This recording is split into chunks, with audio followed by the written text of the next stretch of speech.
how to get over a breakup when you treated her like a queen and she treated you like a joker, leaving you crushed and suffering. Maybe you're not even sure you want another heart wrecker. I don't blame you. I had a viewer comment recently that reminded me of a fellow I was working with a few years ago who had gone through a terrible breakup. His heart was broken. He didn't even know if he wanted to be here. But what happened? Let's call it Stan's story.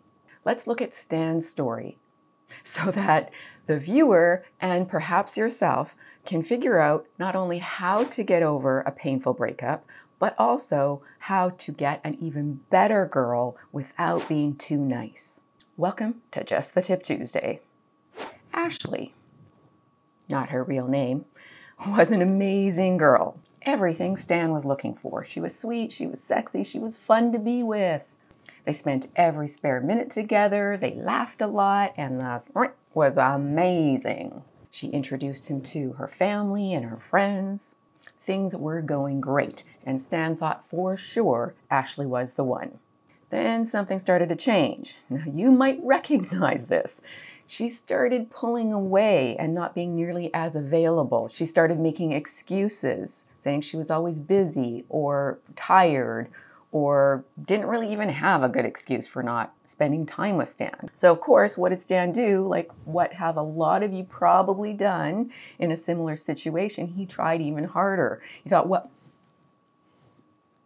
okay, I'll leave that one alone. He tried harder and was giving her way more compliments and attention and even gifts because he thought that was something he was doing wrong or not enough of for her to keep her happy. Now, a lot of you experienced guys know this is not the way to go about it. You can't overdo it because what happens, it makes her even more cranky and she pulls away even more and she doesn't even understand why she's doing that. She just understands that she needs space. Have you ever heard that? I need space. If you have, write it in the comments. So what did Stan do after she's pulling away even more? Well, he ditches his work to be with her and his friends in the gym, and he gets into this mindset where everything is about Ashley. But of course, that wasn't working. Everything he was doing was actually just pushing her further away. And pretty soon, there was no more fantastic wah. There was actually no wah at all. Finally, Ashley tells Stan she wants to take a break. Maybe let's be friends. Have you ever heard that one? Write your story in the comments below. And of course, feeling hurt and reactive, maybe even watching some videos on the what to do, Stan reacts by saying, never mind, we're done. Difference between reacting and responding says a lot. More on that in a moment. And of course, immediately he misses her like crazy and he's lonely and he starts sinking into a depression and a downward spiral, focusing only on all the positive memories that cloud his judgment of the real Ashley. More on that in a minute. Meanwhile, his heart is broken, his confidence destroyed, and it's taking everything in his soul not to beg her for another chance. At least he knows that anything he says is going to sound desperate anyway because he is feeling desperate. You can probably relate. What does Stan decide to do? He decides maybe it's time to give up on women because he just can't take another chance of going through this again with someone else. All right, does this sound familiar? If it does, share your story in the comments. You'll get some great feedback from the Wingmam fam. And remember, you're not alone. You feel alone, but like I say, write your story below. You're going to get a lot of support and encouragement from other guys who've gone through this and come out the other end and figured it out and are now in healthy, wonderful relationships. At least some of them are. Or maybe they're just single and happy. All right, now let's look at what Stan did, based on my recommendations, to get over a breakup with Ashley and get an even better girl for him. So what was the problem? Well, you probably recognize that Stan lost himself to Ashley and the relationship. Similar to my recent viewer's comment who said, I made her feel way too secure in the relationship and I worshiped her. Maybe you've heard me say many times, if you put her on a pedestal, she'll look down on you. But also, more importantly even, It wasn't that Stan made Ashley feel too secure in the relationship, but that Stan himself was too insecure in the relationship. He probably saw Ashley as being out of his league. When you try too hard, it comes across as needy and desperate. Needy and desperate is not attractive to women. I think that's pretty obvious. But not only that, women are extremely sensitive to the perception of you they see as the potential for a long-term partner. Let me explain women's needs. As I've said many times before, women's primary need, in fact all our need, is to feel safe and secure. Now, women have an especially sensitive need to feel physically, emotionally, financially, spiritually, the work safe, because we are technically the weaker sex, like at least physically. So when Stan gave up what was important for his health, that actually made Ashley feel unsafe with him for the long term. Women, unconsciously or subconsciously, know that we don't always make the right choices.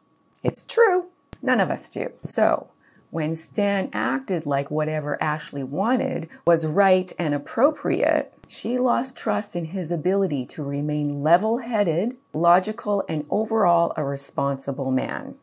Is irresponsibility attractive? No. Remember, whether by nature or nurture, men and women do have differences. Now that's changing a little bit in the younger generation, but there are still some innate differences that impact our dating and relationships. Key point. Women need men to stay strong in the areas where women aren't as strong or might not always be as strong. An example, when Stan ditched his friends to be with Ashley, that showed his lack of emotional responsibility to be able to have a social life aside from Ashley. Making your girlfriend or your partner the only person that's important in your social world is not healthy. Creates dependency. Is being dependent sexy? No. When Stan ditched his work to be with Ashley, that showed his lack of financial responsibility and commitment to his own career. And when Stan ditched the gym to be with Ashley, that showed a lack of commitment to his own health. What's going to happen down the road? Is he going to just kick it because he just showed up to be with Ashley all the time when he should have been also maintaining his own health? Never mind the effects that had on his physique, which maybe was a selling feature for Ashley. Maybe it was part of a selling feature, just like Ashley's beauty was a selling feature for him. And when Stan bought Ashley things that he couldn't afford or that he could afford but should have been saving that money for something more meaningful, that proved he didn't have financial responsibility. Now, remember, you're like, oh, what about the gold diggers? Are those the kind of girls you want for a long-term relationship?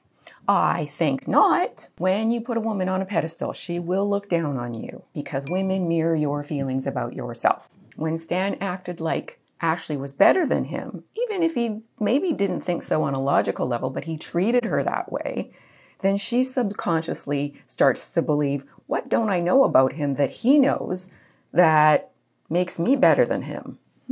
And, key point, even if she didn't think he had some hidden flaw, the fact that he was making her out to be better than him would have told her subconsciously he's not seeing the real her. The real her has some flaws. He has to be able to acknowledge that for her to be able to be like, okay, he loves me even with my flaws, personality flaws, whatever, character flaws, physical flaws. We all want to be loved for who we really are, be seen for who we really are. If you can't see the person as a whole, including the parts that are maybe not so pretty, then it's going to feel like you're not really seeing her. Okay, so how do you get over it? I know, well, the preamble was important. How do you get over a breakup? You must focus on yourself and your own needs first. Sounds selfish if you haven't done this in the past, but that's the primary. Put your own mask on first. Remember? But Anna, Ashley is my need. No, she's not. Silly. And if you really think that, that's a problem. You must always and forever after, well, maybe until you have kids, meet your own needs first in terms of finance and career and health and social life and spirituality and charity. You need to have a well-rounded life as though you were going to be single forever, even if you're in a relationship. That's what makes you sexy. When you don't need someone because you got this full life. You got to focus on what you can do. Create a social life. Yes, you can. Improve your health, especially where you slacked. Better your financial situation. Make your career more satisfying. Get back into your hobbies you neglected while you were with her. Refocus on the goals you used to have, and if you didn't have goals, create some. A man with purpose is sexy. The more well-rounded you are in all of those areas, the more attractive you'll be to the greater number of attractive women. But Anna, I don't even know where to start. I hear you. You either have to take a look at what the most urgent thing you've neglected in your life is and work on that, or the thing that's going to cause you problems if you don't deal with it ASAP and work on that. Or you get my Wake Up to Love program and I give you a step-by-step process to figuring out what your number one priority should be. And then a step-by-step process for how to tackle each of those areas. But Anna, I did that, sort of. No, you didn't. If you took my program and it didn't work for you, it's because you didn't do the work. Part of the work is reviewing regularly. You don't take your car to the shop once and it's good for the rest. Well, maybe if it's a Tesla, I'm not sure about that. You don't take your body to the gym once and then you're fit. It's an ongoing maintenance process. So what happened to Stan? When Stan realized that he felt unworthy of Ashley, he knew something had to change and he started working on those things. For Stan, he realized his number one priority was to get his butt back in the gym. He used to be super fit and he kind of let himself go and it wasn't feeling good on the inside and he wasn't looking as good on the outside. And as soon as he started doing that, it started boosting up his confidence. And I'm not kidding you, within a few months, Stan got another girlfriend, a better girlfriend for Stan. Not only that, but the gym was a great place for him to take out his frustrations about the situation. He started feeling normal again, his confidence was up, and that helped him start tackling some of the other things on his list that he either neglected or never even started because he got so obsessed with Ashley. So this is where our current viewer, our most recent viewer, might find an aha moment. By focusing on himself, Stan not only got over Ashley and started feeling better about himself and his life, he realized that it did take a little while for him to stop missing certain aspects of being with Ashley before he found a new girlfriend. But he realized, he was able to see clearly enough to realize Ashley wasn't a good match for him. There were things about their relationship that were not in alignment with his goals and values and dreams in life. But as you know, when you find someone who's an awesome cuddle buddy, and then some, you ignore those things. Key point. When Stan started doing those things in his life that were for his own self-development and betterment, many of which he had to get out of his comfort zone to do, his perception of himself changed for the better. Taking specific actions where it mattered most in his life ended up not only improving his life, but improving his confidence, improving his market value as a man, and even more importantly, his self-perception of his market value as a man. And when he did, he no longer acted needy and desperate because he no longer was needy and desperate. Now, if the Stan I'm talking about is watching this, please share your story in the comments so others can learn and be encouraged by your positive experience. And if you haven't got my program, get on it. Thanks for being here. God bless.